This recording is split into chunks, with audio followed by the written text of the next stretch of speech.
Everybody, welcome to the networking party. This is Jeanette Bennett. She is the founder and CEO of Utah Valley Magazine, Utah Valley Bridal.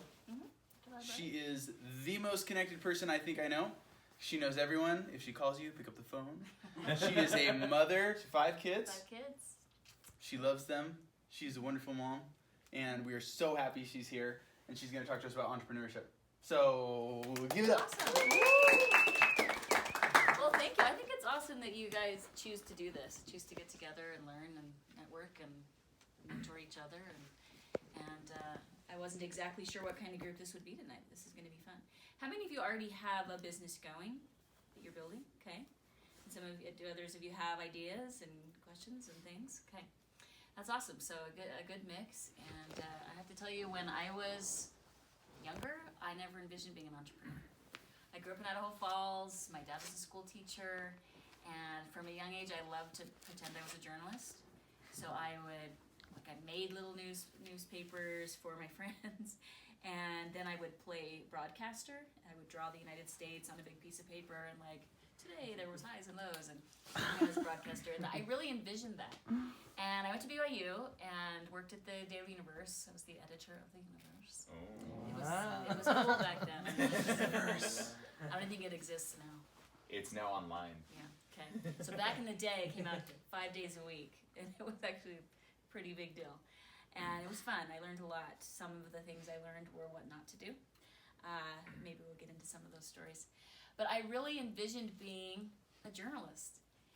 And I particularly wanted to write about businesses. And so I picked up a minor in business so I could learn the language. And I just really pictured myself working for Inc. magazine, which is one of my favorite magazines. I love Fast Company, Entrepreneur. I thought, I want to write about businesses. I thought the Wall Street Journal had such a great writing style. And I wanted to be part of that world. Well, then I worked at the Deseret News. I worked at the church magazines for the New Era. And I loved both of those jobs. I really loved it. But then I became a mom, and my world got turned upside down. I feel like I had prepared for a career, and I prepared and planned to be a mom, but I hadn't really realized what it would be like when those worlds collided. He's 24 now, so it was a long time ago. And now the world is a different place, and I think a better place for women that want to have a family, and men too, that want to have a family, right? Mm-hmm. It's a world of greater balance and greater access. When I was working at the Deseret News, nobody worked from home. What I did there could totally be done from home, but at the time that was not an option. So when I was working there until I went into labor with my first kid. Whoa. And because why would I quit early? I love my job. And I was like, I'll be back in a month. But I wasn't. I didn't go back. Because once he was born, the entrepreneur in me emerged. Because at that moment, I had different needs. I had different goals. And my goal became freedom of schedule, freedom of location of working, a lot of things that are just standard now. But at that point, I thought, the way I'm going to get this is to become an entrepreneur. So I was going through all those business classes in my mind, thinking, why didn't I pay better attention? Because now I don't want to write about it, I want to do it.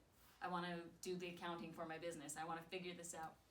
So it was a lot of figuring things out on the fly. The first project that I did was... It's so boring, but it was a newsletter, like an 8-page newsletter for high school journalism advisors. The tiniest niche you've ever imagined, but the internet was new. Schools didn't have it generally, maybe in the principal's office, but it was like a cool new thing. And so we created these story ideas and stats that now you can easily Google, but at the time you really couldn't. And so we helped high school journalism advisors that usually didn't know what the heck they were doing because they were really the English teacher and supposed to do a newspaper. And so that was honestly the riskiest thing I ever did. I had no money, but I did have a lot of confidence in this idea. So we put $5,000 on a credit card. Ooh. And to print a sample and mail a sample to 10,000 high schools in the country. Wow. Hand stuffed the envelopes. Oh, so this is like mail newsletter. This is an yeah. email newsletter. Oh no. Wow. This is like It's like an actual newsletter. Not MailChimp. This was 1998. Oh. Wow. Cool. So, yeah, like email. I mean, I had an email, but it was not like common. I didn't send my first text till 2002. I mean, the world was such a different place. Social media didn't exist. And so we mailed those out. And 7 days went by, and I didn't hear a word. And, you know, credit card's going to be coming due. And then the phone rang. I put in a 1-800 number, you know, and it rang, and it was Patty Kennedy from Seattle. I've never met her, but, like, this was my first customer. You remember your first customer? Called to order Scholastic News Service. Wow. And, like, I'm almost getting choked up thinking about Patty Kennedy. Yeah. I am so appreciative of her. She paid her $59.95 to order the subscription. And we ended up getting about 600 subscribers that first year. Wow.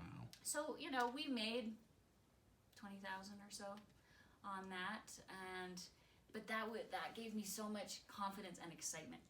And I was excited every day to check the P.O. box, to answer the phone. It was complicated. I took more than one order, like in the dust. I remember Toys R Us, which is not a business anymore. I was there with, I had, you know, my first child. We were there, and the phone rang. And it was, I could tell that it was, you know, a zip or an area code I didn't know, so it was going to be an order. I didn't have a pen, but there was dust in this windowsill. I wrote down the address in the dust, and then went and found a pen and wrote down what was in the dust. Like a few crazy things like that happened. I took an order with an eyeliner pen in the sink. Yes. Writing down, oh yes, I've got your address. Wonderful. We'll send you an invoice. And just faking my way through it. Yeah. But it was honestly so exciting. I felt really alive doing Yeah. it. And feeling like the possibilities were endless. So a couple years, that was 98. We started another kind of similar project, 99. 2000 was when we started Utah Valley Magazine. So I took the things that we had learned, which, you know, sales tax and bulk mail unit, and, you know, even just getting my business account, things that seemed really big at the time, but I was able to do them on that small project. And then I was ready for something that was really more of a livelihood. And I can't even remember what slides I have here. I don't even want to advance. Let's see. So it was a really exciting time. So that was 2000. By this point, we had a house that we had built. So it doesn't want to. It hates us. It just wants me to talk and not show you anything. Destroy it with love. So that's me in second grade, and that's me, the editor of the Daily Universe. That's such a like 80s. 90s. Yeah, it was a denim vest. I actually would probably wear that today if I still had it. Yeah. Huge computer. We developed the photos in the darkroom. I feel like I was just right on the edge, and then technology took over, and I'm really glad I was part of that first wave because I appreciate things in a different way. You know, digital photography was not a thing. I mean, when we started the magazine, we took slides, and you'd have to go to Allen's, and it was just so many steps and costly, you know. Yeah. So that was a fun way to start. And then in 2000, like I talked about, was when we started Utah Valley Magazine. This was our very first issue, and this was my editor's letter, taken on slide film. I desperately needed some hair color for the top of my head, but wearing white nylons, I would not wear that today. And for that very first issue, I wanted Steve Young, I wanted Donny Osmond, I wanted Robert Redford. Those were the three I was working on. Well, I didn't get a hold of any of them because they've never heard of me. You know, I'm 25. Yeah, I was 25, and you know, no one's taking my call. No one's heard of Utah Valley Magazine, and it was a little bit frustrating, a little bit like disconcerting, and our philosophy and the business model for magazines, the main revenue stream is advertising. So we're having the same conversation with potential advertisers. Now you're doing what now? Like, you want me to pay what? You don't exist yet? Who are you? You're like a kid to me. And I think the greatest miracle, so the greatest risk I took was printing those newsletters, which, by the way, I got $5,000 back before the bill was due. So I never even paid an ounce of interest. Nice. But it was risky, and I'm not saying I recommend that, but I did do that. The biggest miracle that's ever happened is that we had enough advertisers sign up for that first issue. And again, I'm like feeling emotional about it. Hi. Hey. I know you. What's up, Nick? How are you? Oh, Nick, how are you? Hey. You're back. Sorry. No, you're good. Welcome. So anyway, we had $37,000 worth of advertising committed to that first issue. I honestly consider that a miracle. Yeah. Because a lot of the people were committing like $1,800 for people they'd never heard of. But they didn't even know for sure we were going to print the magazine. Of course we did. But that was exciting. Anyway, the first cover ended up being Karen Ashton. The Thanksgiving Point Gardens were opening the same time we were launching the magazine. And so this was not my first idea, but I am really glad that it ended up being our first cover because Karen and Alan Ashton have blessed this community and have been such mentors to so many people who are now being mentors, you know, and I'm down. And I'm really glad I got to walk the gardens with her and learn from her. So that was our first issue. I look at that photo now, and it's not a great photo. I mean, I love Karen. Not a great photo. This is a beveled font. It's embarrassing. But anyway, at the time when it got printed and it arrived, it was thrilling to have a product. And so that was September 2000 was that very first issue. And this is a picture of me in our very first office. We worked out of our home for a while. And this is at the mouth of the canyon where, do you know where Mama Choose is? Yeah. So just above them, basically, in those little pink office buildings. We got an office 2 years in. And it felt like a huge leap. First employee, first office. And for someone who had bootstrapped every step to, like, take that on felt really risky. You know, like, I paid my first employee $8 an hour. I mean, it's silly, right? It was 2002. But I'm thinking, if I pay her $8 an hour, that's $8 less an hour than I'm making. And, like, it felt like a risk. So many steps in growth. I look back and I'm like, well, that was a no-brainer. But it wasn't a no-brainer at the time. And so there was a lot of, like, taking my kids to work and working from home and all of that. But it's been a fun ride. This is my family now. This is one of those. I threw this one in there because in a lot of our photo shoots, you always want, like, them laughing, but sometimes it's kind of silly to be like, hey, can you laugh and not look at the camera? But often, and which is what we're doing here, but often those do become great photos, and they're kind of fun. So these are my oldest two. They're both married, and then that's my 9-year-old that likes sushi. I was telling some of you guys before. And these two are at Lone Peak High School. So, and since then, so that's kind of how and where it started. But a lot of cool things have happened along the way. A couple years ago, I was named Top Woman Entrepreneur in Media at a luncheon in New York City. Martha Stewart was given the Lifetime Achievement at the same thing. So, like, she spoke, and then I spoke, and we grabbed this picture. She tried to escape early, but I'm like, no, we're getting a picture. I mean, you gotta take a picture. It didn't happen. And it was, I mean, Martha Stewart has a mixed history, right? But she is the godmother of magazines, and it was really cool to talk with her. She complimented me on my dress, which happens to be a Rachel Parcell dress, if you know her, and who's been on our cover. She's a local designer and influencer. And so when I got back, Rachel had given me this dress to wear, so I'm like, Martha asked about dress. So anyway, it was really a cool moment. And then this is at UVU. I spoke at their MBA graduation a couple years ago, and they gave me an award. These things were so far from my mind when I was that quiet little girl in Idaho Falls that was going to write about business. You know, the first thing I wrote that got published was when I was in 3rd grade. Everyone called the lady the lunch lady. No one knew her name, right? And little me was like, we need to know her name. And so I interviewed the lunch lady, figured out her name, and wrote something and submitted it to the principal, who put it in the newsletter. And my name wasn't on it. It wasn't like by Jeanette or anything, but like I knew, and I was proud that like maybe the people knew the lunch lady's name. And so for that little girl to be at that luncheon in New York and to get that award at UVU, it's really amazing to me. You know, this whole journey has been full of miracles and surprises. I got an honorary doctorate in business right before COVID, which was probably the coolest thing that's happened to me. Since then, you know, we've done 140 issues of Utah Valley Magazine, and I think 80-ish of Business Q or something. And so Utah Valley Magazine was started in 2000, Business Q 2003, Utah Valley Bride 2002, it was before Business Q. I brought copies of Business Q and Utah Valley here that we can pass around. Especially, I thought you'd be interested in the 40 under 40 if you haven't seen it. Yep. We do this every year. It is a ton of work. I'm gonna pass those around. Yes. Do you mind if I try to get this bigger? Yeah, I would I love love your help. him. Yahosh? Yeah, Yeah. great friend. He's cool. And when we do those photo shoots, we do a number of those types of articles a year. I usually don't go into it knowing what the cover's going to be. Thank you. My problem was it wouldn't click, but now it's clicking. You're awesome. Thank you very much. And so we took this photo shoot for this particular magazine is maybe one of my favorites we've ever done. So Andrew Smith, who he's another one who'd be good to come.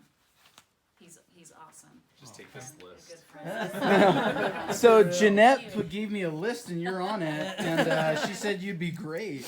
So that car is Andrew's car.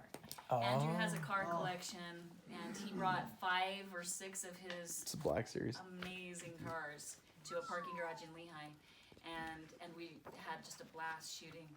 And then we had so many photos that could have been the cover. In fact, at the luncheon that we held for the winners, we did a cover of each person and gave it to them. Oh, So cool. they could all be on the cover for a minute. But That's pretty cool. Yahosh's pose was just so killer. It was on He's point. just a That's very on She's like, it's so much work. Oh, we made an extra one for everyone. It's like being really nice. My favorite issues that we do are the hardest ones. The ones where we gather so many people to contact them for this particular photo shoot because we were borrowing cars and it was in a specific location. Were they all there on the same day when you We took did all 2 these? days. 2 days. So, if we're shooting at our office, we Yeah. can usually accommodate when someone's like, I'm in Europe for 2 weeks. But with this one, because there was so much coordination with the cars and the parking garage, we had to stick to the 2 dates. So there were probably 3 people who couldn't make the shoots and begged us to change it. And I'll rent my own fancy car and all this. But we're like, oh. Don't worry about it. I'm Was sorry. this the same one that Maddie Murphy? She's in that one too. Is she? I Yeah, couldn't find her. yeah, she's in there with a red car. I'm pretty sure. I'll rent my own fancy car. Yeah. So did they not have a Yes, I'll you bring- will. I'll bring my The own. 3 that couldn't make it? We didn't put them on the list.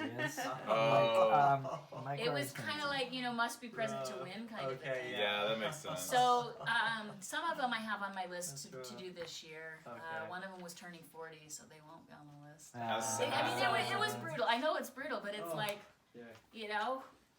What can you do? the story is about the photo shoot as well as sure. you, so. Is Andrew, is he for Foods Group? Uh-huh. Okay, Which is now called Savory. Savory. For Foods Group isn't the name of it anymore. That's Kelly. But yeah, he's growing Swig and R&R and Mobetta's and All the good stuff. the good Little stuff. Caesars. So those were his cars. He brought that car that's on the front. He brought to the luncheon at Sundance so that everyone could sit in it and reminisce, kind of a little photo op. And on the way back down the canyon, it got hit by a boulder. Oh, it sucks. Thank goodness they took so many pictures. He called me a couple hours later. He's like, and I felt so bad because I don't think he drives it very much, and he had done that for me. And it's like $1 million car, I'm pretty sure. Yeah, Which one are we looking at? Which car? on the front cover. No way. Yeah. That guy? Yeah. Whoa. So anyway, so this is Did a he fun call issue. you to like see like upset or just like? He just kind of wanted to laugh about it together. Okay, yeah. He's like, if I start crying You're while like, we're laughing, like it's "Ah, cool, like just keep going. Yeah. Can you believe this? Yeah. I crashed my car. You're like, funny enough, that usually happens after our photo shoots. Yeah, didn't I tell you? Like, Yeah. We call it That's why the we did it the curse. second Yeah. day of the shoot. We didn't want to have to do another. Yeah, exactly. Just saying your Anyway, so that's kind of the journey. Yeah, Utah Valley Magazine 2000, Utah Valley Bride 2002, Business Key 2003. We started doing Creative Homes magazines in 2004, and then we have. I mean, it's hard for me sometimes to know how to introduce myself because Utah Valley Magazine is our flagship. Sure. People know us by, but Bennett Communications is our umbrella because we do so many things underneath it. So, like, we do network marketing publications. I'm working on one out of Oklahoma right now. And they don't want to hire Utah Valley Magazine to do their thing. They like the idea of Bennett Communications more, you know? So, Sure. I have these different brands that I'm always kind of joking. That's actually been a challenge. Even when I go to a business event and they're like, what do you want us to put on your lanyard? Sometimes I have to think about it, which is dumb, but we have several brands. underneath a lesser known brand. Yeah. And so it's a silly little challenge. But anyway, along the way, the best part for me has always been just meeting people. Most people are really generous with their time, and we really connect. I mean, I laugh and cry at most of my interviews because we really kind of get into it. And my favorite people to interview are people who are willing to talk about the things they've learned. They're not just trying to give me some polished Speech. They're not spinning anything. They're just saying like, this is the raw story, and that's when the tears come, you know.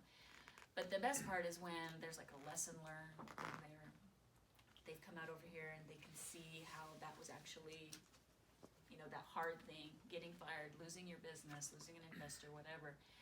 They see the lessons in it, and those are just my favorite interviews. Sometimes people, I mean, probably in over half my interviews, people will say, now don't put this in there, but. Off the You're like, record. that's what we're. And they're like, well, that's the best part. I think it's gonna be in there. I do try to honor requests that, like, they're in it'll be 22 years this year that we've done the magazine. I have made some mistakes. You know, one of them was, so Mallory in Studio C, don't even know her. Yeah. So in our interview, she told me something. She says, I don't want this in the magazine. But then I included something that I thought was after that, about a friend passing away, and she thought that was included in the don't put this. And that really is hard for me. I can change things online, and I did. Yeah. But I can't go gather up every printed copy. Yeah.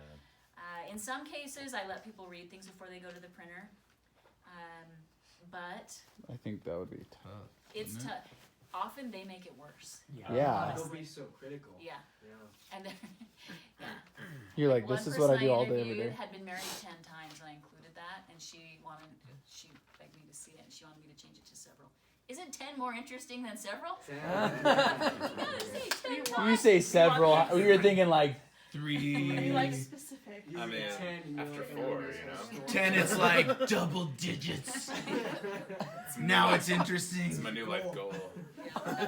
If I ever get married 10 times, I will come find you. Right Make it away. 11 and then she'll Get 11 and be like, we have a new record, Utah Valley. I'm on the cover with This like a is bunch on of the rings. record, not on this. Some polygamous single mount's gonna come out and be like, no, I have 20. I have the record. Still married. and they're all current. I'm better at this than you. And I'll be like, huh. Everyone's like, there's some serious Yeah, problems with both Yeah. of them. So it's been every year. That's still every week, every month. That's my favorite part. Is just meeting new people. Yeah. I mean, you said I'm the most connected person. I don't think that's true, but I have really had the privilege of. If you're not, who is? I don't know. I think one of our keys to success was that Utah County, and this has changed. Like so much has changed in you guys' lifetimes. Yes. So much. When we started in 2000, the point of the mountain didn't look anything like it does now. Farms. Yeah, it was a geographic and cultural barrier between the two valleys. Yes. And I mean, there still is like a Salt Lake versus Utah Valley feel a little bit, but it is eroding big time. Yeah. And at the time, Salt Lake had so much media, 2 really strong newspapers, 3 or 4 TV stations. Utah County had the Daily Herald, which has a mixed reputation. No TV stations really. I mean, there's like Provo Cable TV show, that It's kind of tiny. thing. And so that Salt Lake kind of ignored us Yeah. was what gave us a little bit of an edge. I also feel like this is a difficult thing in business sometimes. Do you want to take over? Do you want your lane to be this wide or this wide? Yeah. And so we picked Utah County as a pretty little lane, but because it was a lane that no one else was driving down, we were able to kind of claim it and own it. And you know, people have come in, and different consultants at times have been like, "You need to expand it statewide."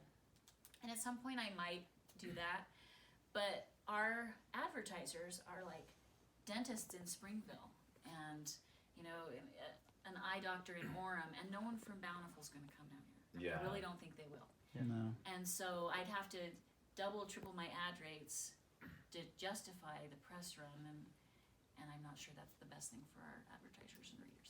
Plus, I do feel like in Utah County, we can be somewhat comprehensive. I mean, we can, but if I'm going to own the state and say, here are the 40 coolest people, it's like, well, that's hard because there's a guy in Tremont that's really cool, and you know. Yeah. So I've liked this little lane. Our national reach, like our network marketing, which I didn't even bring any examples of it. Our verticals are the local market, Utah Valley Magazine, The Bride, and Business Q. And then our Parade of Homes magazines, Utah Valley, we do some out of state too. And then the network marketing magazines, and then just custom magazines for whoever. Like we do BYU Idaho's alumni magazine. Kind of interesting little project, you know. Kind of interesting little project. I'm from Idaho, and so Nice. I love having a reason to go back up there once or twice a year for photos and interviews. So those are the different categories. We also at this point do 5 events a year. Some of them make money and some of them don't. But like our bride launch is a big thing for the wedding industry. We're holding it on Valentine's Day this year. It's so cliche. See, it's perfect. It's so cliche. We always release it in January, but I mean, COVID has so many different effects, right? And one of them for us, like we were talking about lumber and paper are made from similar materials. Yeah. There's been a paper shortage, and paper mills shutting down and prices, and then there's been a labor shortage of pressmen. And so it takes longer to print magazines now. And so we can't get the Bride magazine printed before Valentine's Day. Wow. So you moved an So entire we're just event. owning it. Yeah. That's interesting. Yeah. Wow. Wow. Yeah. If we would have gotten it done before Christmas, we could have, had it in Yeah. January, but we didn't get it done. So, anyway. If anybody asks, it was all planned. It was all planned. And Valentine's Day. pretty special. You're gonna tell me I didn't plan Valentine's Day? I mean, love. Really? Right? So those are the different categories. We have a small staff. I only have 12 people. Do you like it that way? Everyone on my staff, I trust completely. Awesome. I don't know what the average age or tenure is, but it's about 12 years, I would say. Wow. My lead designer's been there Years. 18 and a half years. Wow. One of my project managers, he'll hit 20 this year.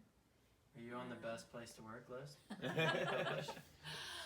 Oh, I'm sure I'm not, but I think we just have a fun group.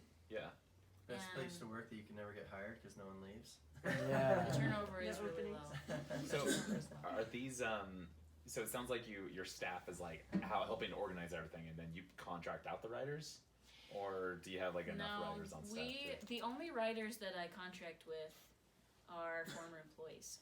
So people like Chelsea, Kate, it's kind of been interesting because in this amount of time I've had a lot of employees, mostly women honestly, that go into journalism and public relations, and then along the way they get married, and along the way they start their family, and then it leads to conversations, and they've all chosen different paths, but some of them will come and they're like, okay, I love this, but like I mostly want to be at home.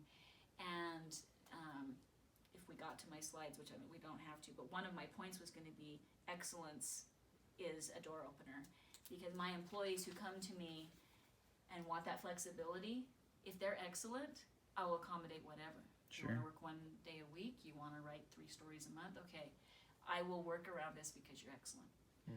If you're mediocre, it's really hard for me to take on your particular parameters. That's going to make my life a little harder, and you're replaceable, but excellence for an employer or a business partner, anyone, if you are an excellent I can't live without you person, you can almost write your ticket of, if I haven't had this yet, one of my employees applied for Survivor, didn't get in, but like it's that kind of thing too, where like if they had come to me and said, hey, I'm gonna be gone for 4 months, if they're excellent, I'm like, great, we will make this work. Yeah. If they're mediocre, If you survive. yeah. We'll see. We'll Like- see how it happens on the other end, and if you win $1 million, you might not want to go back. Anyway, but excellence is key, and I've really just come to value that in people, and I want to accommodate whatever it is they have in mind. And so I try to teach that to my kids too. Be the one who, I mean, this is a dumb thing, but like if the paper towels run out or the toilet paper, be the person that like solves the problem. Take initiative. Small lessons like that It's though small go things. way far. They do. Yeah. Well, and in the workplace, it makes you stand out. It really does. Well, if you could like take initiative on those little things, then when it comes to like a bigger thing. Right. Because the way you do one thing is often the way you do everything. That's good. So I appreciate that in people. I think that's kind of the culture that we've developed. Anyway, these are just a few. Travis Hansen would be an awesome one to come. He's incredible. I'm calling him. Jeanette told me. He is awesome. I'm telling you, she gave me And, this magazine. I feel so powerful. He met with Blake Roney and was like, "What's the best way to, just like be a good human?" And Blake said, "Grow businesses, because then you're employing people and you're influencing them, and they're coming home to a family. They're happy because they were in a good work environment." And he has great philosophies of being a winner. James Clark, he's the chair of the board of trustees at UVU, so I work with him on that. He's going to be on the cover again this year. I've only done that a few times. Matt Holland, who was the president of UVU, was on twice. Gary Herbert was on twice, once 2003 and once as he was finishing. And Donnie Osmond. There you go. Donnie Osmond. Donnie. It requires no explanation. Donnie, I didn't even It's say Donnie. Osmond. sat next to him at church, but it's like whatever. He's just a Wait, legend. did you you go to his son's wedding? Were you there with him? His son served in my mission right after I got home. He served in our mission. Our mission. That's what I should say. Our mission. That's cool. So we're homies. Donnie was. So I mentioned that I wanted him. I wanted someone big on our first issue, and didn't quite work out. I was calling his people, who were, I'm sure, not asking him. So a couple issues in, I had like this 15-second of bravery kind of moment. I knew where he lived. And I Nice. decided to go knock on his door. Wow. This could good go for horribly you. wrong. That's amazing. And he answered the door. He was on the phone, and he answered the door. I'm like, "Hey," and I'm sure I was just a disaster. Hey, Donnie, That's it's me. amazing. It's me. And I had a business card, and I'm sure I was shaking. Like, "I'd like to interview you." Like in Spider-Man, where it's just like, you didn't rehearse this, did you? I'm sure he was thinking that. He took pity on me and agreed to do it, and said he'd set it up, and we did. And he was on our 4th cover. Yeah. So I interviewed him That's so then. cool, That was Jeanette. 2001. That's awesome. But he could have been like, "What are you doing? You're violating my Yeah, word." exactly. How'd you find out where I live? Like, But he I'm was calling kind. the cops. He's like home Yeah. stalking me. Nice. Yeah, I'll do an interview. Anything for you now. Paparazzi. I'm I sure miss he this just. stuff. I'm sure he saw I was harmless and nervous. And then he was on our cover a couple years ago, and it was a completely different interview. Yeah. You know, people change. Life is a long time, and you learn a lot of things. Yeah. And so it was a totally different experience. So Business Q, one of the things that we do, so 40 Under 40 is, there's 2 issues that I think are our best issues a year with Business Q. 40 Under 40 is one. The other one is our UV50, where we name the top 50 businesses. And we do an event there too. So of the 50, 10 are startups to watch, so they have to be less than 3 years old. And we select those based on ones that we think are going to grow. And then we do our fastest growing, which is the same formula as Inc. 500. So they have to submit financials, and then they're ranked by their growth percentage. And then we have a section, economic engines. So we're able to honor, the big employers in town. When you're a $3 billion company, it's hard to make the fastest growing list, because that's hard. But we don't want to ignore them, so we have that stipulation there. And so that's really a fun issue. Again, it's difficult to get to round up all those financials and set up the photos and interviews, but it's really, really valuable. And I feel like I have this high at the end of the night where we award them, of just watching them mingle and meet each other and feel like recognized for what they've done, and that's what gets me going. That's awesome. I get a real thrill off of highlighting other people's successes. It's really cool. One of the things that's interesting is I would not make our list. I mean, our business doesn't grow that much. I mean, we grow a little bit year to year, but we wouldn't make our own list. We're not a super scalable business that's going to go from 0 to hero in a year, like some of these tech businesses do.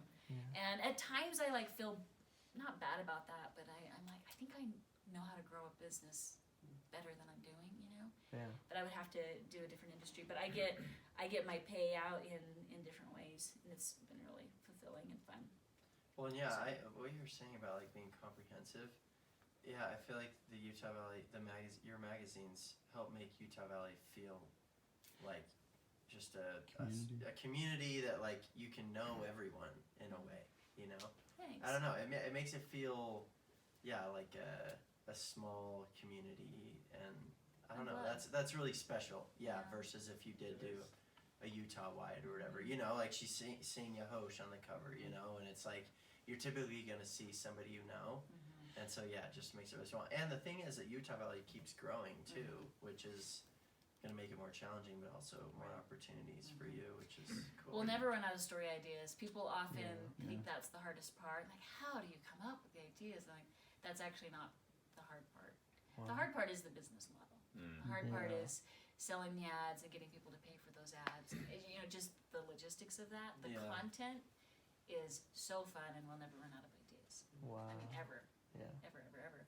And the Bride magazine, I mean, we get flooded with ideas. We do 4 covers a year, and the past few years we've let our readers pick one of them.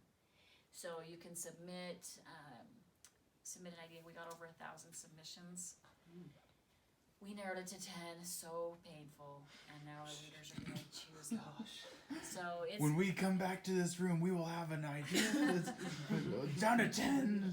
It's honestly so hard, and there's a little bit of luck involved of getting picked because so many of them start to blur and Yeah, for real. when we put up the 10, if you follow us, you'll see. I mean, we chose a variety of ethnicities and times of year and styles of dresses, modest, not modest, because we want it, So there's kind of a formula, and so when we have 500 of kind of the same thing, only one of those gets picked. Yeah. You guys should do like a TV show. I'd watch it. Are you kidding? Watching them go from 1,000 to 10, I'd be like, what's gonna happen? I was like, So Look at honestly, Mikey's that reaction process, to yeah. the process. We've banned women in the office from being part of the conversations because sometimes they say things that, like, I don't want that video or anything because they'll be like, her eyebrows are totally wrong, and like, are you kidding? Like, that's hideous, And only the guys You're say gone. that, huh? did you hear his car got crashed? Too soon. He's like on the Mikey, too phone. soon. Who was that? Who was that? Donnie. Again, Donnie, dear, please. No, I can't talk. Tell me later. Anyway, Bride is the one that over time, like I in the beginning, I wrote the entire first issue. Yeah. And probably the entire first 4 issues. But I can't do that. I can't do that and grow, right? So that's the entrepreneur's paradox is you start it because you're good at something. But to grow it, you have to stop doing the thing you're good at and grow your business. And that's been hard, through the years different people give you advice and some of them have said, you need to stop doing the interviews and going out and I never really took that advice completely because if I had done that, if I had sent my newer reporters out to sit in all these CEOs' offices throughout all the years, I would have missed a significant opportunity to build my network and be mentored by them. And so I've strategically kept a lot of that on my plate because the interviewing and the connecting is so valuable. I think one of the reasons that the Daily Herald, and I'm not trying to bash on the Daily Herald, but nobody knows who the publisher is because they're not the ones out in the community. Yeah. Right. And it's this revolving door of reporters that no one ever gets to know. Yeah. And I have sat in a lot of offices and gone on a lot of tours of things and 22 years later I have learned a lot and know these people and it's been interesting because so many of them have evolved. I guess I thought when I was 25 and starting my business that everybody would kind of do that thing forever, but I see people, starting this business or that, or being the marketing director at 5 different places, while I've been at the magazine. And so there's lots of different ways to do life. I've done this a long time, but a lot of people don't do things a long time. Not that there's good or bad, just kind of how it is. A few years ago, we, in UV50, as part of our interview, we asked everyone to name their top 3 emojis that they used. And I actually thought that we would get similar ones. Are these ranked in order right now? No, these were the ones that were named their top 3. I'm so glad Taco is up there. I mean, let's be real. They're hungry. We got American flag. We got tacos. We're okay. Yeah. Do you even need the other ones? I don't use any other ones. I use that guy in the top right corner pretty often. I do too. I use the one next to it pretty often. Yeah. That's so funny. What in the world? I use the swearing one all the time. Mikey, that's it tells me We how have the muscles. So. I do the muscle. Michael does the muscle. I do the muscle one. Yeah. I do that just to like not put a fire emoji all the time. Like I'll put that at the end of everything. Yeah. Just like Don't forget it. Don't forget it. I But I know. think it is interesting Just that a the reminder. entrepreneurial journey is full of so many emotions. Yeah. You know, Yeah. it's not all fist bumps. It's sometimes tears. It's a lot of times tears. So anyway, Ooh, yeah. we don't need to go through all this stuff, but just a few things. A growth mindset. This is one of the things I've loved. One of the companies we wrote about, Goodwood Media. It's actually a pretty small company, but they've hit our fastest growing company probably 7 times. And I liked this from one of our interviews. What can we do to drive growth this week for? And they put a client name in there. So it's always about growth, and I like that. Have a plan A, embrace what comes after that. And I've seen this so many times, even with Qualtrics, one of our big companies here. We did a cover story on them early on when no one had heard of them, and with Ryan and Stuart, and they were initially gonna go public. That didn't happen. They got purchased. They were a survey company at first, become an experience management company. They were all about, in fact, their whole shtick when we did the cover story on them is, we've never taken any money, and then they took money. And they took a lot of money. Until it's a good We've offer. never taken it. Lots of billions. Until it's 8 billion, we will not take it. And so, plans change. Yeah. And that doesn't mean a plan didn't work. No, he bought the jazz. And wrestle. I mean, And Real. Yeah. yeah. Wow. You got Real too? Yeah. Just recently. Partnership. Yeah. It was Wow, like, that's fun. Yeah. Wow. if you're gonna buy one, So now he's got to buy the I mean, Matching like, set. why stop at one sport? He probably owns a golfer now. I think our community is really rare in that the titans of industry, which Ryan is one, that they have friendship and collaboration. Silicon Slopes is their gift to the community. Yeah. I mean, Silicon Slopes is like a phrase we all say, but it's actually an entity, and they all put a lot of money into it to fund it. And Josh James and Todd Peterson and Ryan and Aaron Sconard from Pluralsight, they're all friends. They compete big time, mostly for talent because they're in different industries, but they compete for talent big time. And yet they have been really collaborative in our community, and I think it's awesome. I'm not as familiar with Silicon Valley as I am Silicon Slopes, but from what I understand, it's really more cutthroat there. You don't have the titans that were in there, going out to sushi late at night and hammering out a deal for the Silicon Slopes speakers and stuff. That anyway, I just think it's really unusual, and I think what we've got in this community is special, and it's going to continue to grow. Yeah. I mean, the next Qualtrics is already on its way. This isn't just a one-hit wonder in this community. It's pretty cool. Anyway, Studio C, I don't need to go into that, but same with them, plan A, plan B, plan C, things just kept changing. Do you guys remember this sketch? The Scott Sterling? Yeah, that was Sterling. nuts. Okay. This was at the height of it. Yeah. And so I rented all the same props, we reenacted the whole thing. We've only done it twice, where this was a fold-out cover. So That's anyway. cool. I was wondering. It's like, Yeah, this is a fold-out cover. Yeah. So all those- they're difficult to pull off, which is why I've only done it a couple times. Oh yeah. Um, The original staff for the new staff. just one of the things that I've noticed is the companies that really take off are the ones. Oh, hello. Thanks, Siri. Are the ones that notice a change and just go for it and create the solution for the new thing. So Awardco, which is, have you guys heard of Awardco? Yes. We've got a buddy who works there. in soccer. They're growing big So time, and he works there basically too. they Oh, that figured was their out whole how to team? partner with Amazon and other entities. Pretty So sure we when won. an employer wants to reward someone, it's a trophy of points and e-commerce, and it's kind of a simple solution, but they have just killed it and ridden that wave. Rachel Parcelli mentioned earlier, just jumping on that wave of Instagram, finding out who her people were. Taft, Yeah. an interesting speaker. Yeah. There's no He just end. barely said. He just I just texted texted me him yesterday. He's like, I was like, "Bro, we know gotta that get guy." Taft in here." Yeah, he's awesome, and Yeah. he's been really open about his mental health struggles, which is something that he would really be able to speak to. I did a cover story on him, and that was basically the focus, was how to work through Wow. depression. Wow. Put the pressure on and everything like that. But Nice. basically, he loved wearing.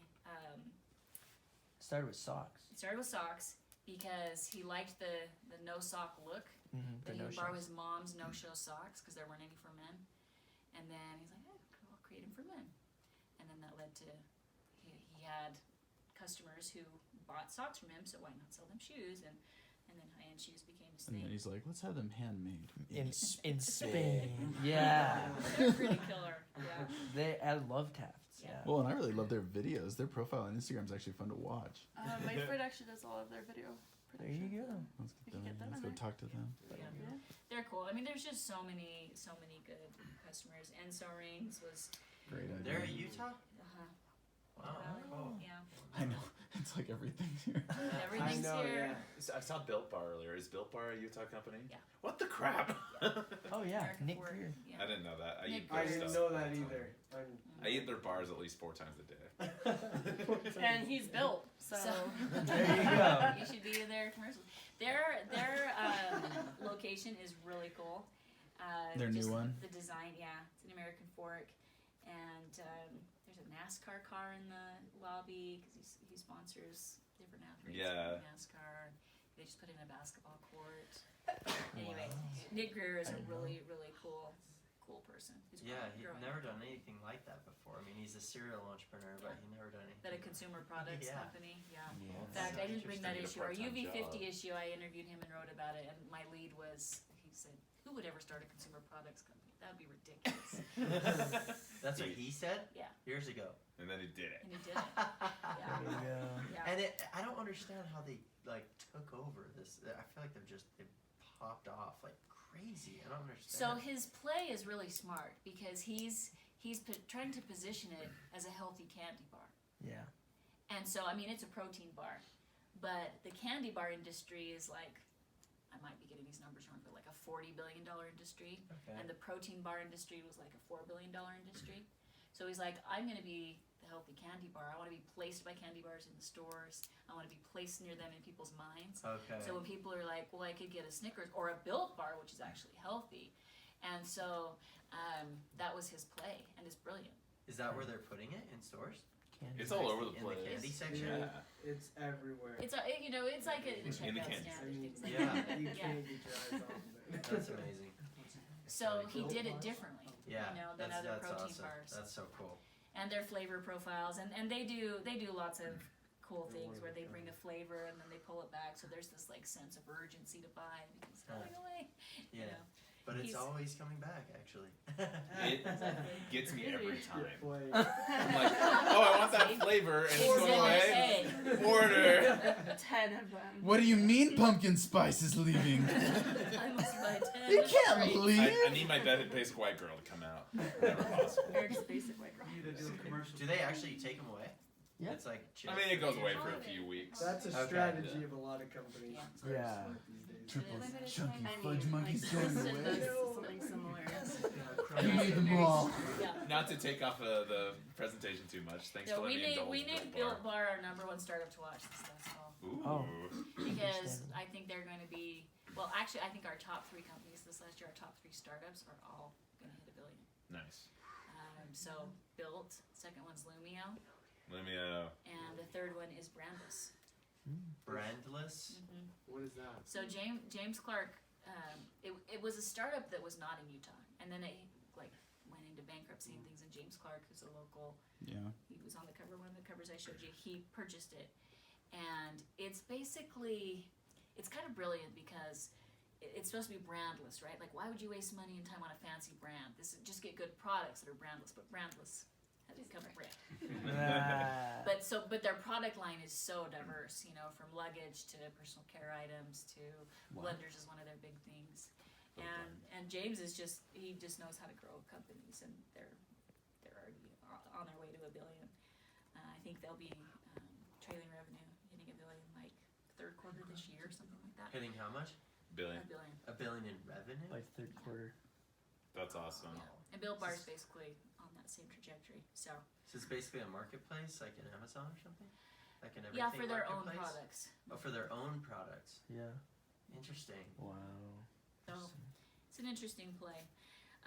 Just other thoughts, like this was something I had to overcome actually, is I'm someone that I likes to get things right. I had a 4.0 in high school, like everything's gotta be just so. Mm. And as an entrepreneur, that has worked against me.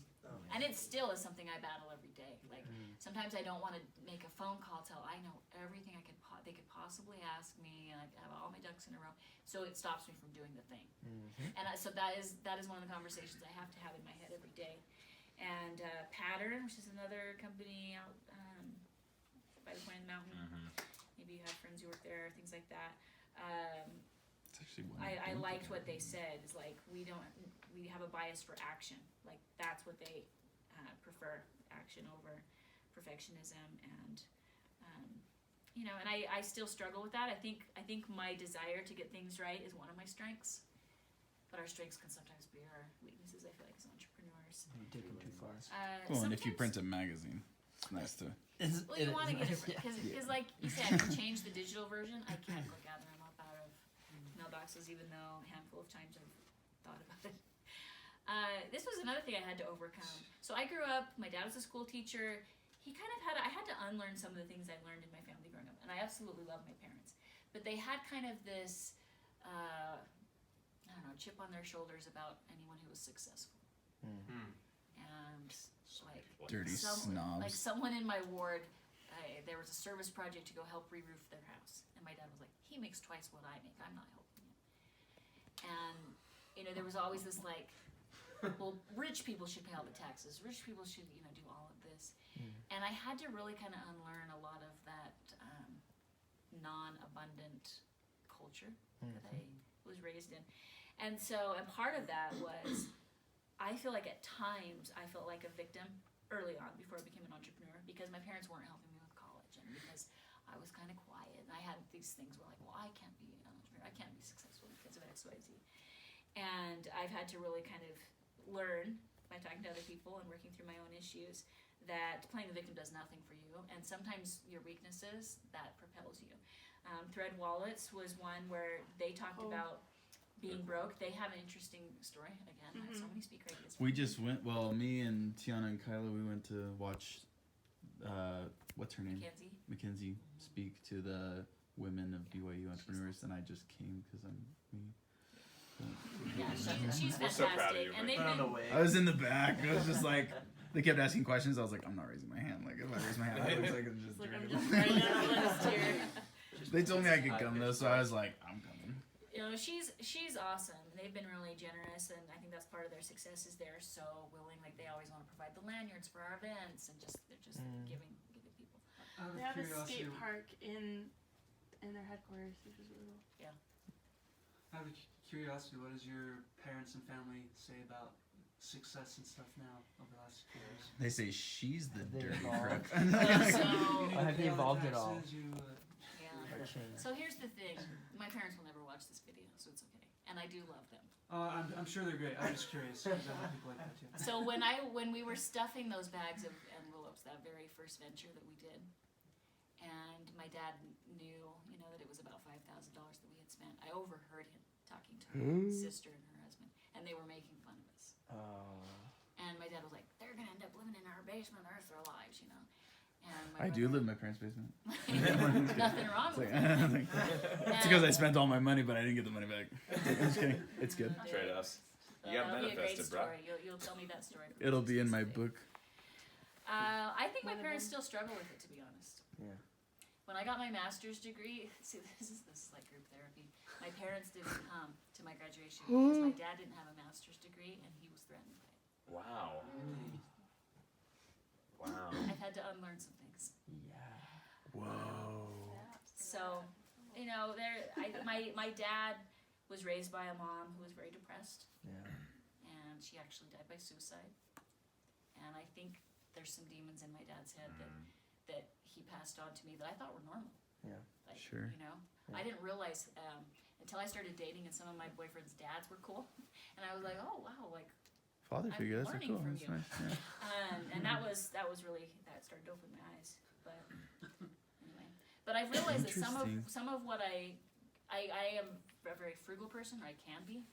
I know how to be because of how I grew up. I feel like I have an appreciation and a gratitude that comes from seeing the contrast. Absolutely. So even though I shared those stories just now, I really don't consider myself a victim.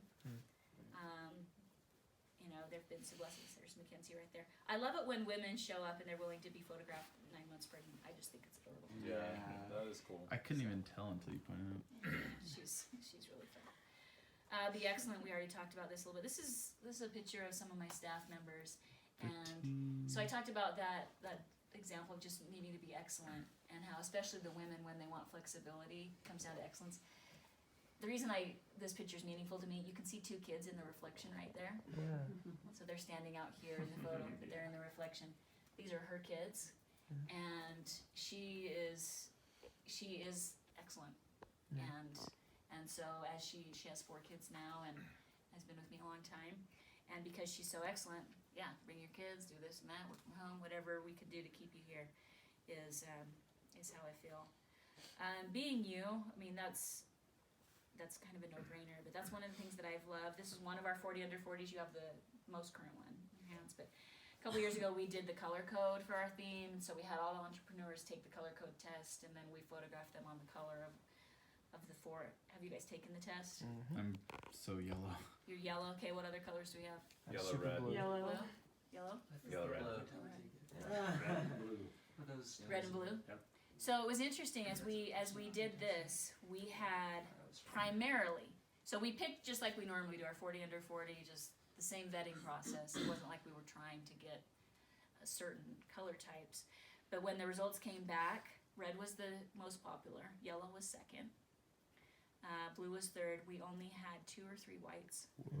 Whites don't tend to be entrepreneurs. Yeah. They make excellent employees, but sometimes they don't have that brash confidence to roll the dice big time. So anyway, that was a fun issue to do. We might do it again someday because it actually was really fun. What issue was it?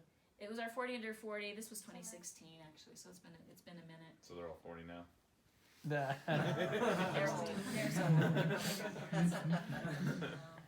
So anyway, we always have different themes we're going on, but kind of the point is to be you. Even though there are a lot of commonalities and the red traits, reds make great entrepreneurs because they're bold and they're confident and they think they're right, and you need those moments. And yellows, I mean, entrepreneurs, and you've got to have fun, or it's not fun, right?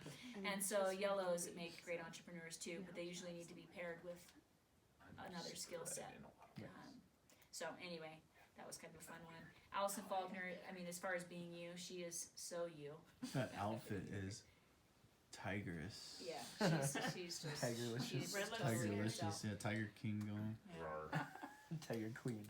And then this was kind of just one of my last one. Like, there are a lot of rules, and when you are getting formal education, you'll be taught those rules, and those are really important. But then also, I find that the people who break the rules are sometimes the biggest successes. This was just an example. So Josh James, this is Xander that we were talking about earlier that had the car. He's got the cars? He's got the cars. I'm sure he has. He's got the hair He's got too. some cool cars. Yeah. I mean, Anyway, we were honoring them at this business Q U50 gala. So we did this thing, and I asked them both. I had messed up the Rubik's cubes, and I handed them to them. We're going to see if this video will play. I handed them both a messed up Rubik's cube and said, "Let's see who can fix it first."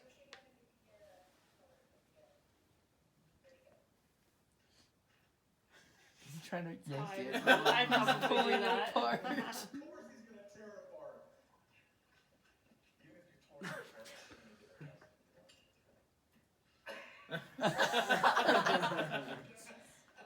So, That's amazing. I believe that was a swear word, but anyway. So Josh, like, I loved that he, first of all, tried to break it, and then he saw one off screen because I had a pile of them, and he went and grabbed one. And it was just like the perfect example of he made up his own rules. Yeah. His life. But he's been a successful, brash entrepreneur. You know, Wow. who's just really figured things out. And one of my favorite things, I've actually thought about him today, because I've interviewed him a number of times. In one of them, he was talking about how he almost lost the company. He had to fire a bunch of people at Christmas, and like he had Omniture, which he sold to Adobe, and then now he has Domo. But anyway, back in the Omniture, which is first called My Computer, back in those days, he had to do a big layoff at Christmas, and it was painful, and he was just feeling horrible about it. And he described how he was laying just, spread eagle in his front room, yelling to his wife in the other room, "We're not gonna make it. We're not gonna make it." And just like he was just like, that was all he could think to do was just spread eagle on the ground. And sometimes today I was on a call that was just really long and like really trying and difficult, and I thought to myself, as soon as this is over, I'm gonna spread out on the ground. And like just that thought was getting me through the call, Yeah. Of course, when the call was over, I didn't have the desire to do that anymore, but I thought of Josh in that moment. But entrepreneurs go up and down. Domo stock, it's a public company now. It hit 90. It's like a 45 now. And that's just typical. Yeah. Did you have it? I worked at Domo for a few years, so. Okay, so you have some stock. Well, I sold it all, so. Hopefully, you sold it on a good day. Not at 90. I made $8,000. See, that's There cool. you go. That's awesome. Here's how I built this. Is super interesting. He's got a really. Brash is a good. I don't know. He's got some really Josh. interesting ways of making deals that I was like, that is making your own rules. Like that's anyway. He's all over the place. For Yeah. Sure. In a lot of cool ways, for sure. He, at the beginning of COVID, when the state was scrambling, we were all scrambling, right? Like it seemed like the end of the world. We had this pandemic, then we had the earthquake, then the fires started. This crazy time, and we didn't have. Who forgot the fire? We didn't have the equipment. We didn't have the testing things. It was Josh that arranged for jets to be flying all over the world, gathering supplies and bringing them back to Utah. Nice. Like he's the kind of guy you want on your side in emergency. Wow. And so I was really impressed with him. And he wasn't doing that. I mean, I think it did end up being a business play at the end, but I don't think he was thinking that at the beginning. I think he was thinking, Utah has a problem, and I know how to solve it. Wow. I have contacts in China, and we're going to get this stuff made. We're going to be the one state that has the PPE. Yeah. Personal protective equipment. Yeah. Wow. And he figured that out. So. Yeah, and then created the website, right? Yeah. Genius. thetestutah.com. Yeah, it became that. Yeah, and there are some controversies with it, like there always is. But he took action. He took action. Yeah. When the rest of us were like, I don't know, you watch the news and it sounds like we're all gonna die. And he's like, what's the problem? I'm gonna work on it. And it was cool to see a public-private partnership like that. I mean, our governor, which at the time was Herbert and then Cox, we're really lucky to have entrepreneurs who would step up. Yeah. Because government doesn't have answers. And they don't have the DNA of an entrepreneur. Right. Yes. And so it took that partnership together to figure it out. Anyway, that was kind of the end. That was just kind of a hodgepodge. In 21 years, 22 years, I have a lot of stories and a lot of things, but those are just kind of a few points. But I'd love to answer any more questions or keep the conversation going, whatever you guys want to talk about or ask about. What's in your specific business, creating the magazine and the communications and all that? Would you say has been the hardest experience? Yeah. Oh, I mean, they're all flashing in front of my head right now. Every single one. The emoji. I mean, exactly. The hardest one, and this is kind of a long story, and I made a mistake. Okay, I'm going to tell you the story, but I'm going to try and do it in like 4 minutes. So every July is our women's issue, and this is actually a women's issue right here. And I usually did a picture of the women in my staff for my editor's picture, just a way for me to include them and introduce them to the readers. And because it's easy, most years we had worn black because it's like it matches, right? But then we kind of felt like we were always looking like a hair salon.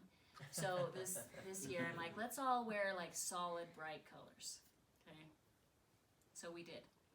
And then I'm a wordplay person. Okay, so I like to turn cliches upside down. Like this homework. Anyway, I don't know. Just if you follow headlights, yeah. I like to just have that little surprise. It's a phrase that you know this way, but it means something different. Yeah. And anyway, I'm just into that. So I made a mistake, and I wrote my editor's letter is always the last thing done because it's kind of like my hey, we just finished the issue. Here's what you're gonna love about it. Check it out on these pages, kind of thing. So we have that picture of my staff in bright colors, and I'm like thinking of idioms with color, blah blah blah blah blah. Women of color. Ooh. Okay. I am not proud of this. Okay, and it goes to the printer. The subhead was, my staff adds hues of happiness. You know, I mean, obviously it was not a racial story. Yeah. Right. Yeah. And I was playing with this, but obviously it was not well received.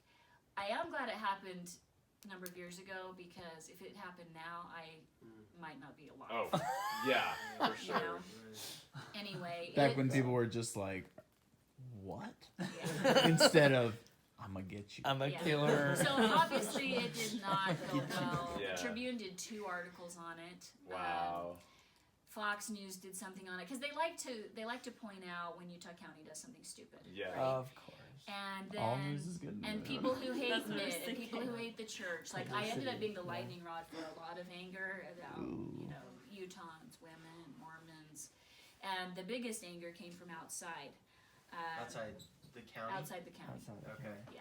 Because I feel like in the county, people are kind of like, Okay. She we messed know, up, but we we know forgive this her. We lady, know like, that this she, isn't like, and she's she not. didn't intentionally. This isn't. I mean, I yeah. don't think anyone could, including myself, can defend the headline. Yeah. Sure. We all just say things and we're like, you know what I mean. And they're like, I know what you meant. So it led to this whole thing, right? And I'm on all these radio shows apologizing, and I'm doing all this stuff. Someone did they have taken it down, but there was a YouTube, Jeanette Bennett was the name of the video, where this guy goes on this big rage about, you know, all these. That's things when you know about you've me. made it. Serious. I can't wait to So get I mean, it mine. was F for horrible, Martin. right? And I'm like, I either can crawl in a hole because I've just ruined my career, or I can not crawl in a hole and be like, hey, you know, I'm sorry. So my next issue, I interviewed several people of color and of other religions, and I decided to get educated Yeah. and to sit down with several people, and they would kind of tell me how they felt, and I wanted to share it with the readers. Like, this is how they felt, and this is what I've learned. Is it how they felt about your article? Or? Yeah, but also just about being Diversity. black in Utah Valley, and the things people say that are not appropriate, and you know, people touching their hair. People, you know, one of them that came up a lot is people often say, "Where are you from?" Yeah. And thinking, "Oh, you're from Africa," and they're like, "I'm from Payson," you know. Yeah. And so just like some of And they're the like, Payson, it sensibilities- sounds like a nice place. Yeah. Just kidding. Yeah. So I learned Crazy. a lot, and I decided if I'm going to be remembered by because at the time I did feel like I had ruined my entire life, Yeah. and that everything I'd ever done would never be remembered. I'd only be remembered by this mistake. So I decided maybe I could be remembered as someone who made a mistake and tried to learn from it. And so that's what our whole next issue is about. But here's, and I took more than 4 minutes, but No, that was a right couple on. months after that, I get a call from Huffington Post. Oh shoot. And they were doing this news show, HuffPost Live, and they wanted me to be like this regular contributor, this regular guest commentator thing on current events. And I'm like, yeah, I'm actually kind of interested, but I just want to know, like, why did you pick me, and where did you find me? Like, well, we were just kind of googling around, and we found you. And I'm like, well, what did you Google? And they're like, controversial Mormon woman, Oh. and they found me from that headline. Oh my gosh. So Oh then my I did like. Have you 50 tried Googling that since? I did at the time, and like the women of color stuff came up. Mostly other people's blogs about how much they hated me. You know? So I did like 55 shows on Huffington Post, Wow. and ended up being, I think, a positive voice for humanity. I don't know. I remember one time I did screenshot this. Someone, you know, they were live tweeting all this, and someone wrote, "This woman is single-handedly changing my view of Utah."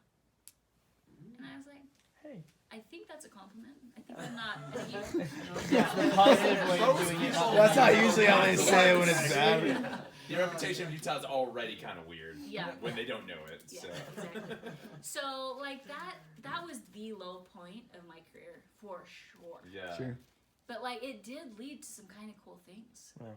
I'm proud of the next issue I did, and the way it was all about diversity. It was about all of that, and I just kind of opened up and just said, you know, I made a mistake, but I have sat down with these 12 different people who told me things I didn't know before about what it was like to be them. So, and then it led to the HuffPost thing, which actually was a really interesting part of my career. I mean, I didn't get paid for it or anything. It wasn't like a financial play, but it was a really cool experience and a way to have influence, you know, outside the community. And none of that would have happened if I hadn't had that, like, horrific lesson. Yeah. But then also preparing you for the last few years, maybe. Yeah. To be more savvy and. I do feel that I mean, nobody's perfect, right? But I do feel like that experience and others have made me very sensitive.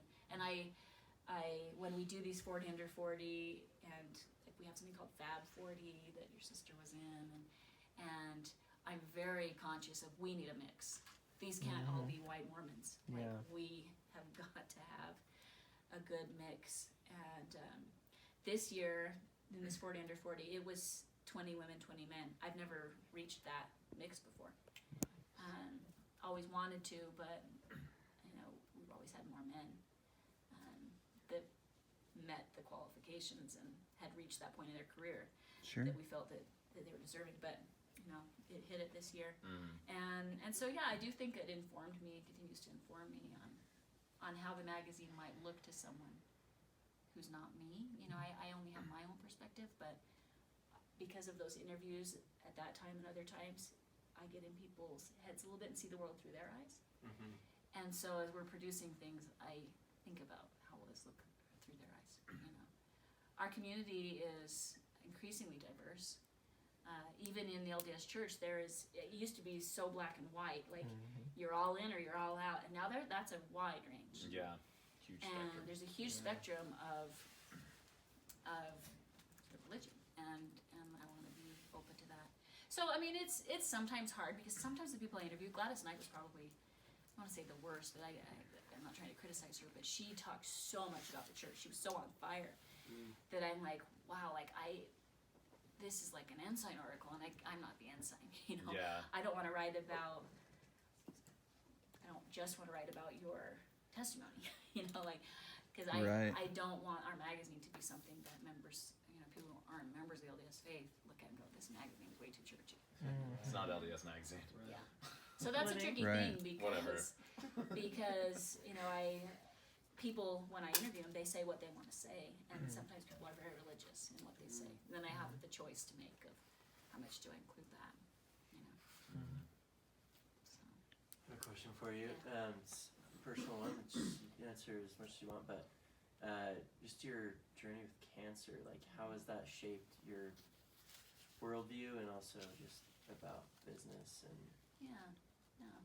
So, right after, in early COVID, I got diagnosed with thyroid cancer, which is the good kind of cancer. You know, it usually doesn't lead to chemo, and in my case, it didn't. But it did. Hearing the word cancer anytime is life-changing. It's very sobering. You start looking at things differently. Money doesn't matter. Your family matters. You know, it's a complete shift. And so that was an interesting journey. And then as I was getting cleared, I got my thyroid out and went through treatments for that. And then as I was getting scans at Huntsman to see if we were clear, they found a growth on my pancreas. And pancreatic cancer, you know, thyroid's like the best kind. Pancreatic is one of the worst kinds. Ugh. And that ended up being precancerous. We're still in the watching phase. I went through a week of thinking I was going to die because I was getting calls at 9 o'clock at night saying, we need you here at 7 in the morning. We've got to like get going on this, and prepare for surgery and all this kind of thing. And then I think through a series of miracles and just more information, we've determined that it has been stable, this growth, for 6 months. So anyway, we've been just watching it.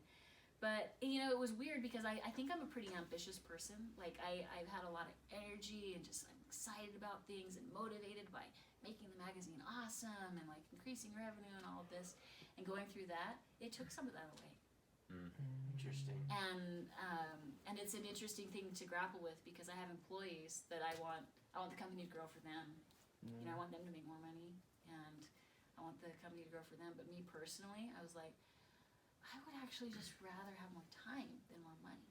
You know, and so that's something I'm still kind of working through. You know, do I want to take over the world? Some hours, yes. Yeah. And then at 2:30, I want to be home with my little girl. You know, and just, you know, I don't really care about growing the business today. And the cancer has a lot to do with that. I think COVID also did too, because a lot of people just spent more time at home and kind of readjusted their priorities and things. So I kind of went through those two journeys at the same time. But it also, when you face your own mortality, which I wasn't really close to dying, but when you hear those words, you go down that path. Yeah. Like, you want to make everything count, you know, like, leave no stone unturned. So, like, at the end of 2020, shortly after my, the beginning of the cancer journey, I had this opportunity to run for state senate. Whoa. And it was this crazy thing where the senator in my, so there's 29 state senators. Yeah. And the one in my district got hired by Cox to be a full-time, it's Dan Hemmert, the economic development director for the state. And so it left this empty hole that had to be filled in 3 weeks because the session was going to be started. And so Deidre Henderson, who's the lieutenant governor now, she was the first one to call me to say, did you hear Dan took the full-time job? You should run. I'll help you, blah, blah, blah, blah, blah. I was actually interviewing Corey with Taft, and she started calling. Yeah. And I could see that she was calling like every 3 minutes. I'm like, this must be important. But I'm like, focused with Corey, and we're crying right now. And so then I called Deidre back when we got done, and that was what she was saying. And I jumped in, which made no sense. And like when I announced it on social media, people were like, weren't you just like at Huntsman for a week? Like, what are you doing? I remember, yeah. You're like, no regrets. But yeah, but it was kind of like, you know what? I think I'd regret not walking through this door. Yeah. And so I'm so glad I ran. I didn't win. 6 of us jumped in and ran. I came in second. There you Not go. Nothing. Senate second at the convention. In the polls. So it was, delegates were the only ones who could vote. Right, right. And yeah, and so it was an online convention. Got it. Oh. But yeah, I came in. What? Cool. Came in second. So Republican or Democrat? Republican. Okay. Yeah. That's so, pretty good. So the guy who beat me, Mike Kennedy, ran against Mitt Romney Whoa. and beat Mitt in convention Yeah. For the state senate. for the U.S. So if there's That's what anyone I to meant. lose to, So Mitt Yeah. had a lot of comment. She's like, me and Mitt are like right there. They're like the same. Oh my gosh, I remember this. Okay. Yeah. So funny. Basically president. So the delegates loved him. I think the delegates felt like they owed him something. Yeah, no. Because Mitt clobbered him in the general election. Yeah. for sure.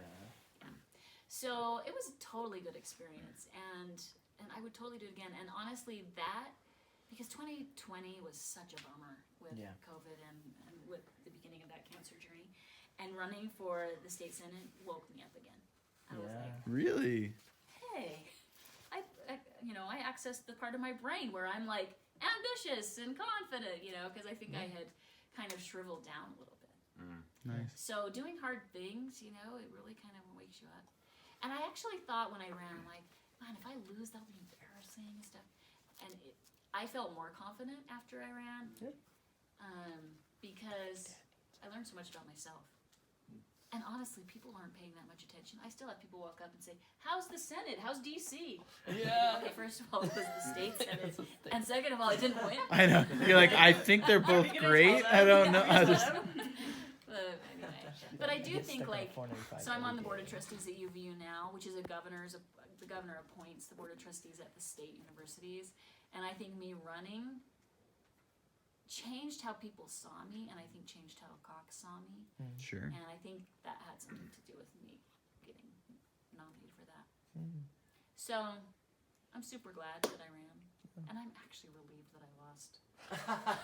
Right? that It's job almost better. That job sucks. I'm competitive, so I wanted to want win. it, but Yeah, I wanted to win. Like, I was sad when I didn't win, but it's a thankless job.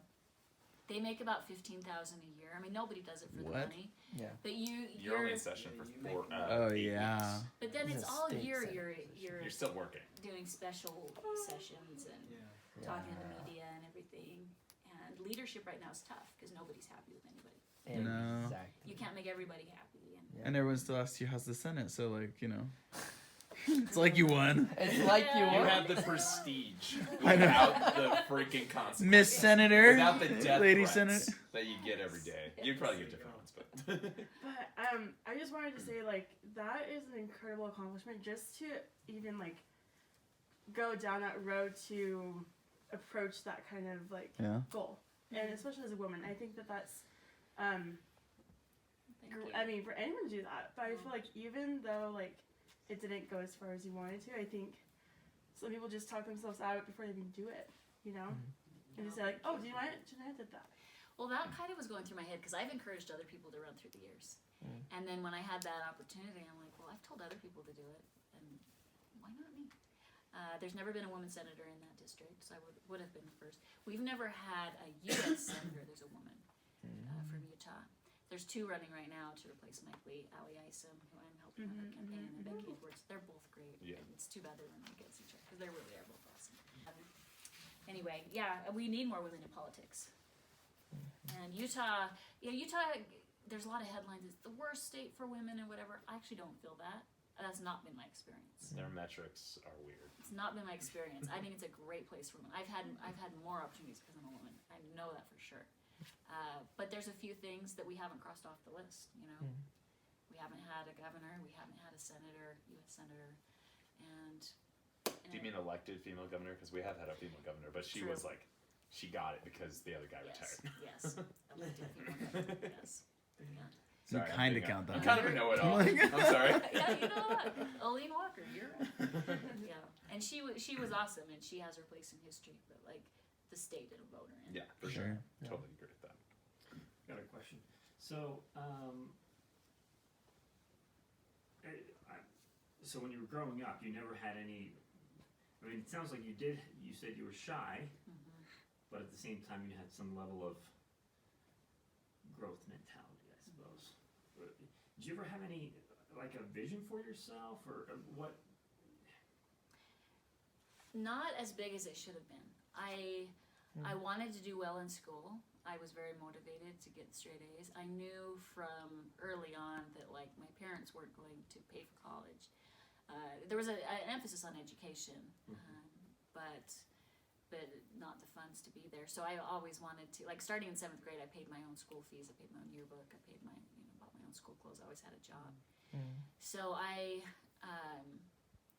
was very minded that way, like self-sustaining and independent. But I didn't see myself as having, I don't know about the confidence, but just like the gusto to be a leader. I thought I would write about leaders. I thought I'd be a great supporter to other leaders, and it was just kind of an evolution of things that led to experiences that helped build my confidence and helped me see that I maybe had a skill set that would be valuable. And I mean, I'm still on that journey. It's not like I feel like I'm at the end of learning. I'm still like in the middle of a million things because the world keeps changing. I also think that I am a quieter person. If I was here as an attendee, I would be listening more than I'd be talking. Like that's just more of my, there's my Lola.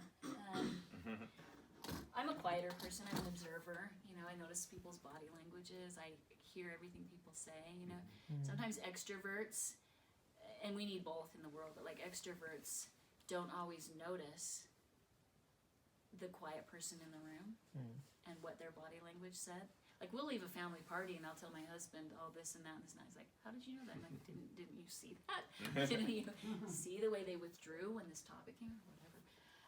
So I had to learn to see some of what I thought were weaknesses were actually strengths. Because I thought my quiet nature was a weakness. Because the class clowns get the laughs and you think, oh, well, they're the great person. They should be the leader, But then when I realized, no, my attention to detail and my attention to people, there might be something there that I don't need to change. I just need to embrace. Right. So that was kind of an evolution for me. Is there a spiritual component to any of this? So, if I may ask. Yeah. Yes. Yeah, there certainly is. So when I got my different priesthood blessings through the years, the word influence is like a theme. And again, it was a surprise to me because I'm a quiet person. Like I wasn't who I thought would be the influencer. You see the kids running, at least when I was younger, running for student body president, and they're just like so big. They're bigger than life. By the time I got there, I did run for student body office, but I ran on like I will do a good job. You know, I might not, you know, be the wildest, craziest person at the assembly, but the assembly will start on time.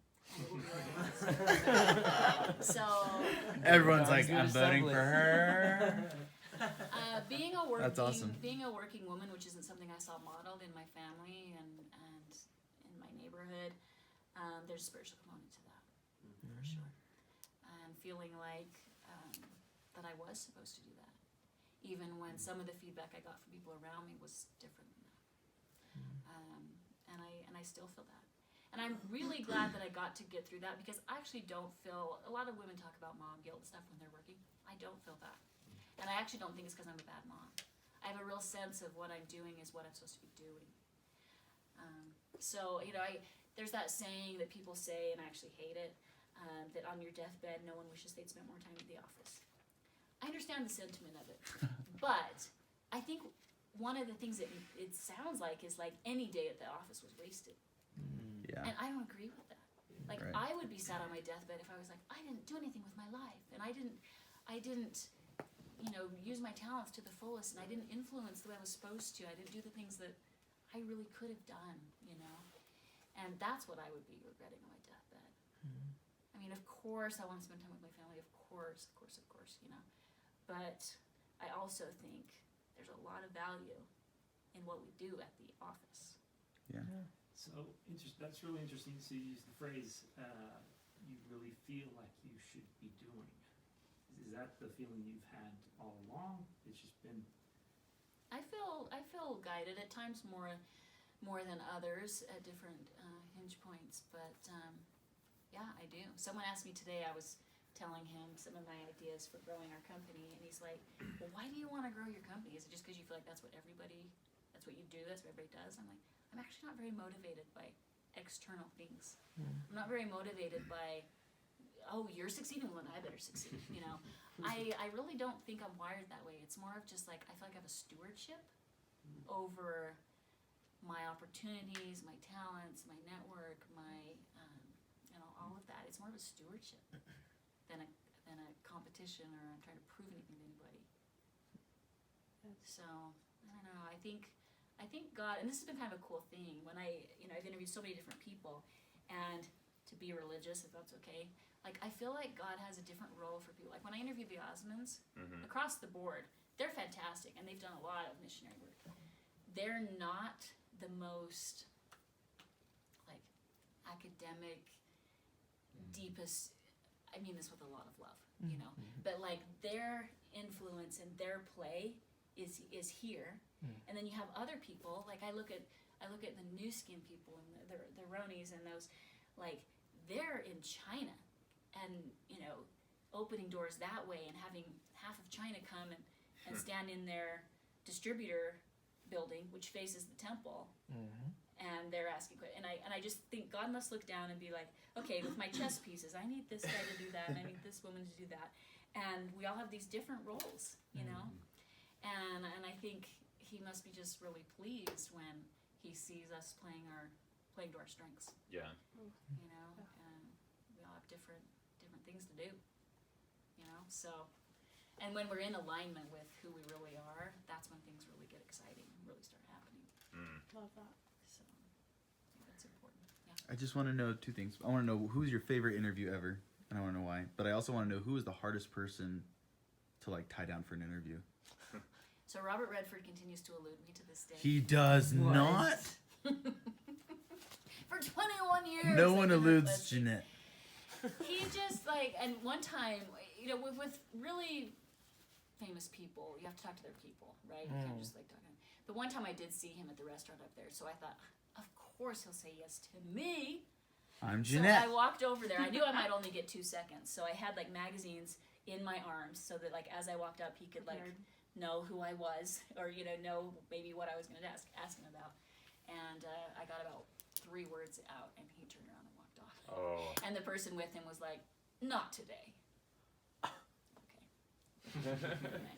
I'm good friends with the general manager up there, and have been through the years of different people who have his ear, but he didn't need the publicity. Like, I couldn't offer anything for him. Sure. I have people all the time who beg me for cover stories, beg me for publicity, because they do need it. It would do a lot for them. Yeah. But someone like Robert Redford, I'm just a annoying fly on the wall. You know, he doesn't need to be more famous in Utah. Like, what would that do for him? He doesn't see any need to do it. So, anyway, Salt Lake Magazine. You could just run a story on him anyway. I Call know. it Reliving the Glory Well, Days or and- something, and and he's that's like what- comes in. That's what they tell Let me me. tell a They're story like, when just I'm write back about in the Sundance. restaurant. Salt Lake Magazine has had him on the cover twice, but they've never interviewed him. Like, they just buy an image and kind of do a thing. You know? That's funny. They're like, send us a quote. Well, I They don't mean, even do that. he has to like reach out to approve it, right? So no. Wow. Oh, His wow. people You approve should it. expose them in the next magazine. It's So- just- Robert Redford, a lie. You've been lied to about Robert this whole time. They You had don't him know on the about cover him. probably 2 years ago, and it landed on my desk, and I was holding it in my hand, like, what the heck? Like, I What was going it? through this. Yeah, yeah, yeah. Robert Redford on the Salt Lake Magazine On the cover. Salt Lake Oh, cover. right. And Utah Valley. I'm holding it, and I get a call from the general manager at Sundance. Jeanette, I know you're going to see Salt Lake Magazine. I just want you to know. We did not work with them. We didn't even know that was happening. If he ever gives an interview, it will be to you. And you're like, I'll call up my strike team. Like, I already sent them away. Like, Yeah. So anyway. Robert. And who's your favorite one? And That's why? really hard to say, you know, because I love them all for different reasons. They're memorable for different reasons. Larry King was a super interesting one. That was fairly early on, and I was super nervous because I thought he'd be like, that was a dumb question, you know, because he's the king of interview. Right. But he was super warm. That was really, really fun. Stephen Covey was a special one. I think I was one of his last big interviews. He was starting, like, during an interview, a few times he would go blank and say, what did I just say? You know? But he was brilliant when we Yeah. were talking, and I got a great interview. That's awesome. So that one was really meaningful to me. Trying to think. I mean, honestly, everybody I meet is so fascinating. One of the hard things is I'm limited by space. I mean, we can do longer things online, but we usually do what's in the magazine online as well. And so you can't tell everybody's whole story. Do you ever have people just like pay you for the cover? And We've had offers that I don't want to. Oh. Because I don't want the readers to feel like this is just, you know, a Joe paid Blow thing, corner yeah. dry cleaning service bought the cover and this is boring. Not They Joe deserve it. again. I also had someone who I went to interview and she said, I need you to pay me to be on your cover. Wow. I was like, I don't do that. Yeah. That's hilarious. Did you ask her how much at least? 5,000. Wow. Not You- enough you to would have do that 10. kind of confidence. I'm like, no, I don't do that. I'm just being dumb. I want the cover to always be like, when people see it, like that, oh, that should be on the cover. That's brilliant. Yeah. And I feel like if I put it up for sale, I would lose control. Yeah, Yeah, that's totally fair. I mean, That's us really giving one of the bride covers to a contest is like pushing it for me. Really? Because, you know, it ends up being whoever gets the vote out, right? Whoever like gets enough of their friends to vote. Yeah. It's not really What the whole value It's wants. not That's true. populism, it's who can corral Yeah. their most influence. so that's why we want to put, you know, the 10 that we're going to put out there for vote. I'd be happy with any of them. Cool. Yeah. But the one that's going to win is whichever photographer or bride, like, Shout out. yeah. We've had people hire Russian companies to fill our ballots and like stuff like that. We've tried to put in things where you can't do that, but It's hard. That's hilarious. my little girl keeps calling. I promised her I'd jump in the hot tub with her when I got home. Oh. It's hot tub time, people. You gotta get. Jeanette, Thanks for thank the you. time.